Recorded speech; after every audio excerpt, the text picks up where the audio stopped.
बिस्मिल्लाहिर्रहमानिर्रहीम। आज का हमारा टॉपिक है simple harmonic motion. Simple harmonic motion हमारे पास वाइब्रेटरी मोशन की एक स्पेशल किस्म होती है। जस्ट लाइक वाइब्रेटरी मोशन, इसमें जो हमारे पास एक्सेलरेशन होता है वो सेंटर की तरफ होता है और वो डिस्प्लेसमेंट के डायरेक्टली प्रोपोर्शनल होता है। सिंपल हार्मोनिक मोशन को हम एक एग्जांपल की मदद से सॉल्व करते हैं, फिर इसके बाद इसको हम डिटेल में लिखते हैं जी क्या होती है। हमारे पास आप मैथ स्प्रिंग सिस्टम ले लें, वो सिंपल हार्मोनिक मोशन की एक एग्जांपल है। ये जी मेरे पास एक मैस एम है जो इस टाइम पे है पोजीशन ओ पे। अगर इसको कंप्रेस करके तो पोजीशन इसी मैस को मैं पोजीशन ए पे ले आता हूँ। थर्ड इसकी कंडीशन क्या होगी कि जब इसको कंप्रेस करके हम छोड़ेंगे तो ये पोजीशन ओ पे जाने की बजाय पोजीशन बी की तरफ चला जाएगा। ये हमारे पास इसकी तीन कंडीशंस हैं, जिसमें फर्स्ट पोजीशन ओ पे है, ओरिजिन पे, जहां पे डिस्टेंस हमारे पास 0 है, रेस्ट पे पड़ा हुआ है। जब इसको मैं कंप्रेस करूंगा तो ये पोजीशन ए पे आ जाएगा। कंप्रेस करने के बाद जब मैं इसे छोड़ूंगा तो ये इनर्शिया की वजह से ओ पे आके रुकेगा नहीं, बल्कि पोजीशन बी पे आ जाएगा। और ये जो पोजीशन ए और बी है ये मेरे पास दोनों एक्सट्रीम पोजीशन है इसके लिए, और जो पोजीशन ओ है वो मेरे पास इसके लिए मीन पोजीशन है। अच्छा, इसमें देखें जरा, अकॉर्डिंग टू हुक्स लॉ क्या कहता है हमारे पास कि जो फोर्स है माइनस के एक्स के इक्वल है। यहाँ पे जो के है मेरे पास वो स्प्रिंग कांस्टेंट है, एक्स डिस्प्लेसमेंट है और एफ फोर्स है। यहाँ पे देखें, यहाँ पे एक्स जो है वो डिस्प्लेसमेंट 0 है क्योंकि मेन पोजीशन पे पड़ा हुआ है, और यहाँ पे एक्स की कोई ना कोई वैल्यू है, आप उसको कह लो लेट्स से ए, और यहाँ पे भी एक्स की कोई ना कोई वैल्यू है, आप उसको कह सकते हो बी, कि इतना डिस्टेंस उसने कवर किया हुआ है। According to Newton second law के अकॉर्डिंग जो हमारे पास फोर्स होती है वो एम ए के इक्वल है।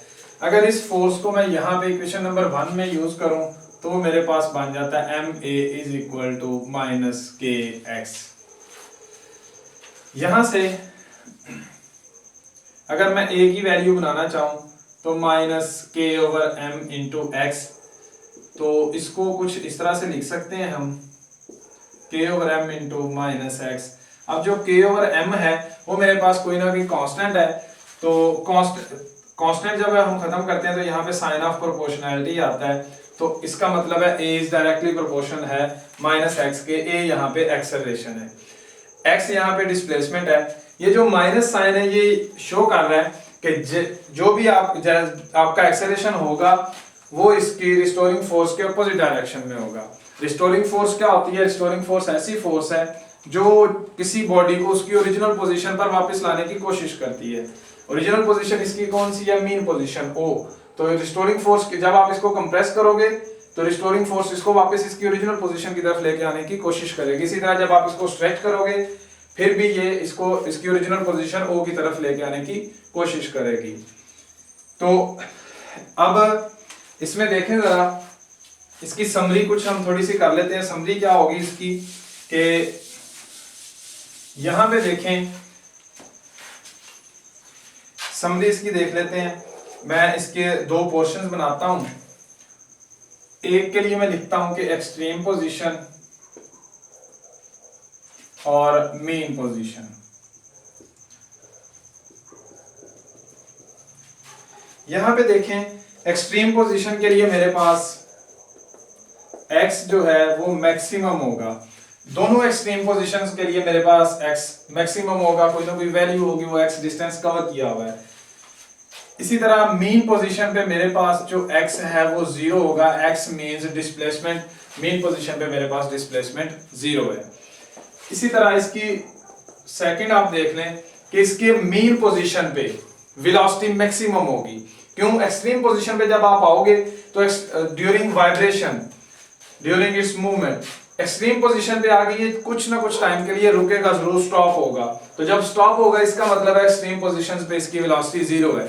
और मीन पोजीशन पे इसकी वेलोसिटी मैक्सिमम है। तो वेलोसिटी इसकी एक्सट्रीम पोजीशन पे 0 और मीन पोजीशन पे उसकी वेलोसिटी जो है वो मैक्सिमम। इसी तरह अगर आप फॉर्मूला देखें उसका एक्सेलरेशन का, तो वो कुछ इस तरह से बन रहा था k/m × x। अगर मीन पोजीशन पे मेरे पास, पहले एक्सट्रीम पोजीशन की बात कर लेते हैं। एक्सट्रीम पोजीशन पे मेरे पास चूंकि x मैक्सिमम होगा तो मेरे पास एक्सेलरेशन भी मैक्सिमम होगा। तो इसमें थर्ड पॉइंट आएगा कि एक्सेलरेशन इसमें मैक्सिमम होगा और मीन पोजीशन पे एक्सेलरेशन मिनिमम होगा। क्यों?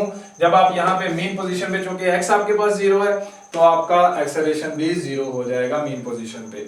एक्सट्रीम पोजीशन पे एक्सेलरेशन मैक्सिमम, मीन पोजीशन पे एक्सेलरेशन 0 क्योंकि डिस्प्लेसमेंट 0 है हमारे पास। नेक्स्ट पॉइंट इसमें देखें, काइनेटिक एनर्जी और पोटेंशियल एनर्जी। काइनेटिक एनर्जी और पोटेंशियल एनर्जी का हम लोग फार्मूला देखते हैं। देखें जरा,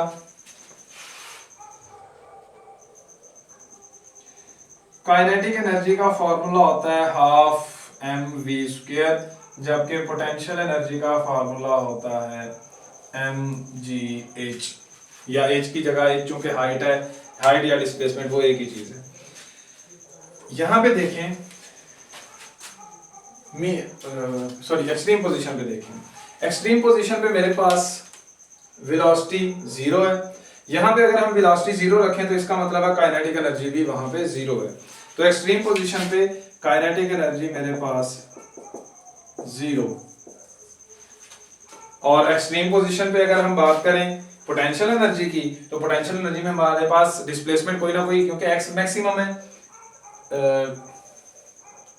एक्सट्रीम पोजीशन पे x मैक्सिमम है तो हमारे पास h मैक्सिमम है, तो हमारे पास पोटेंशियल एनर्जी की कोई ना कोई वैल्यू आएगी। आप इसको लिख सकते हो पोटेंशियल एनर्जी मैक्सिमम है यहाँ पे हमारे पास।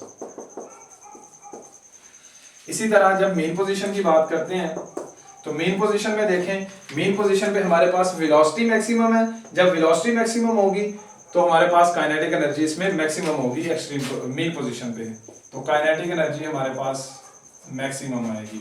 इसी तरह पोटेंशियल एनर्जी की बात करते हैं मेन पोजीशन पे, तो पोटेंशियल एनर्जी क्या होगी मेन पोजीशन में, चूंकि h 0 है हमारे पास, x या h 0 है, डिस्प्लेसमेंट 0 है, तो पोटेंशियल एनर्जी भी हमारे पास 0 आ जाएगी यहाँ पे। इसमें अगर आप एक और चीज देखें तो जो हमारे पास टोटल एनर्जी है वो कंजर्व रह रही है, law of conservation of energy hold कर रहा है, एनर्जी एक फॉर्म से दूसरी फॉर्म में कन्वर्ट हो रही है। जहां पे काइनेटिक एनर्जी मैक्सिमम है वहां पे पोटेंशियल 0 है, जहां पे पोटेंशियल एनर्जी मैक्सिमम है वहां पे काइनेटिक 0 है। तो काइनेटिक एनर्जी और पोटेंशियल एनर्जी आपस में इंटर कन्वर्ट हो रही हैं, law of conservation of energy भी होल्ड कर रहा है। ये जी हमारे पास सिंपल हार्मोनिक मोशन की समरी है। इसमें एक्सट्रीम पोजीशंस और मेन पोजीशन की मैंने समरी लिखी है कि वहां पे कौन कौन सी क्वांटिटीज हमारे पास आ रही हैं, कौन सी मैक्सिमम है कौन सी मिनिमम है। यहां तक जी आज का हमारा टॉपिक था। अगर आप लोगों का कोई क्वेश्चन हो इस टॉपिक से रिलेटेड तो आप लोग हमें पूछ सकते हैं। अगर आप लोगों को मेरी वीडियो पसंद आई है तो वीडियो को शेयर कीजिए और चैनल को सब्सक्राइब कीजिए। Thank you.